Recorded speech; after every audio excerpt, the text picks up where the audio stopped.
एक शहर में एक मोची अपने परिवार के साथ रहता था।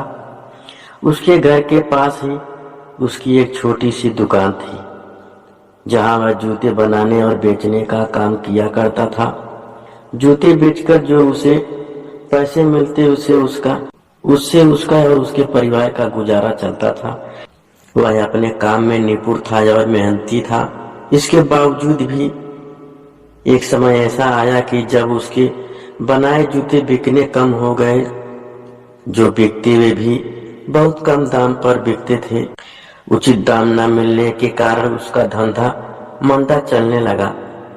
उसकी दुकान पर आने वाले ग्राहक की संख्या कम हो गई। नतीजाजनक उसकी जमा पूंजी समाप्त होने लगी।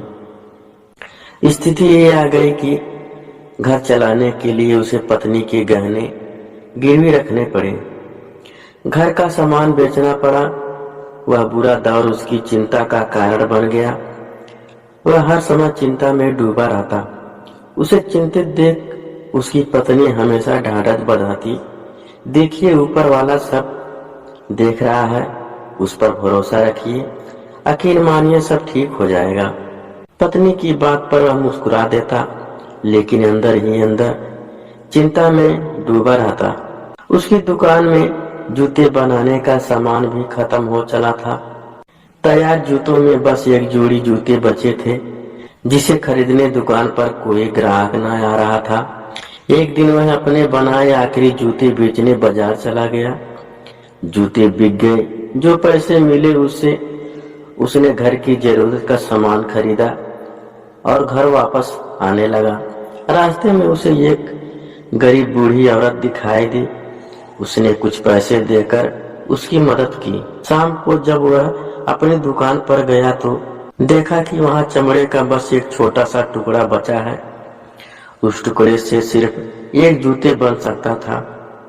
उसने जूते बनाने के लिए चमड़ा तो काट लिया, लेकिन रात हो जाने के कारण जूते नहीं बना पाया। अगले दिन वह जूता बनाने को सोचा, घर आकर सो गया। अगली सुबह वह जब अपनी दुकान पर गया तो चकित रह गया। जहां वह चमड़ा काट कर रखा था, वहां बहुत ही सुंदर जूते रखे हुए थे। इतने सुंदर जूते उसने कभी देखे ही नहीं थे। उन्हें बेचने जब बाजार गया तो उसे उसके बहुत अच्छे दाम मिले। वापसी में घर के लिए कुछ सामान के साथ ही उसने जूते बनाने का सामान भी खरीदा। कुछ पैसे उसने जरूरतमंदों को दान में दिया। उस रात उसने 2 जूते बनाने के लिए चमड़ा काट कर रखा। अगली सुबह दुकान में उसे 2 जोड़ी जूते मिले। वह हैरान था। जब उसने यह बात अपनी पत्नी को बताई तो पत्नी बोली, देखा मैंने कहा था ना कि ऊपर वाला सब देख रहा है।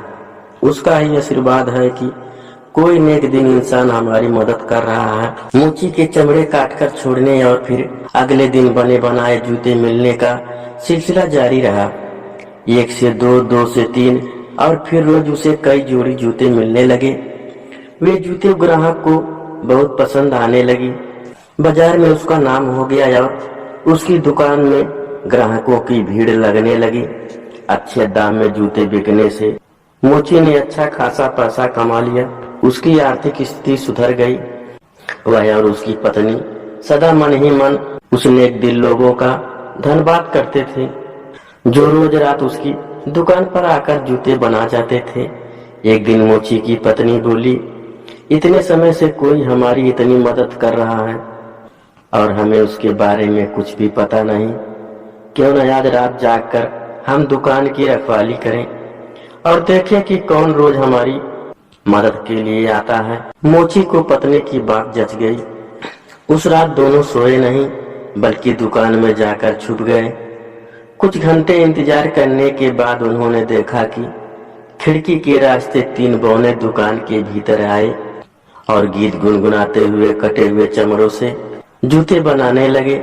मोची और उसकी पत्नी उन्हें छुपकर देखते रहे। रात भर मेहनत कर जूते बनाने के बाद तीनों बौने खिड़की के रास्ते ही वापस चले गए।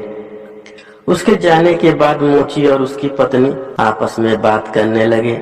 मोची की पत्नी बोली, उन 3 बौने ने हमारी बहुत मदद की है। हमें उन्हें उपहार देकर अपनी कृतज्ञता व्यक्त करनी चाहिए। तुम ही बताओ हमें उन्हें उपहार में क्या देना चाहिए। मोची ने पूछा। तुमने ध्यान दिया उसके कपड़े और जूते पुराने हो चुके थे। मैं उनके लिए नए कपड़े सिल देती हूँ और तुम उसके लिए नए जूते बना देना। मोची मान गया। बाजार से सामान लाकर वे बौने के लिए कपड़े और जूते बनाने लगे।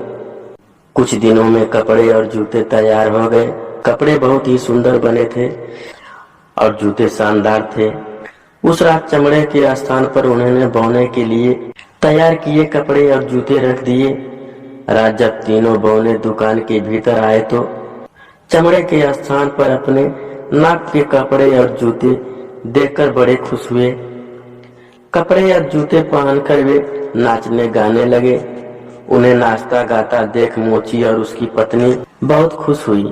वे समझ गए कि बौने को उसका उपहार पसंद आ गया है। उस रात के बाद कुछ रोज तक मोची ने देखा कि उसके काटे हुए चमड़े दुकान में जस के तस पड़े हुए हैं। बौनों ने वहां आना बंद कर दिया था। मोची समझ गया कि बौने अब कभी नहीं आएंगे। बौनों को मोची की जितनी मदद करनी थी वे कर चुके थे। अब मोची ने अपनी मेहनत से जूते बनाने का निश्चय किया। इतने दिनों में उसे ग्राहकों की पसंद नापसंद का अंदाजा लग चुका था और हुनर की उसमें कोई कमी नहीं थी। मेहनत से वह जूते बनाने की अपनी कला और निखारने लगा। अब उसके बनाए जूते भी बौनों द्वारा बनाए गए जूतों जैसे सुंदर थे। ग्राहकों को उसके बनाए जूते भी पसंद आने लगे। वे उसकी दुकान में आते रहे और उसकी दुकान सबसे सुंदर जूतों वाली दुकान के रूप में शहर में मशहूर हो गई।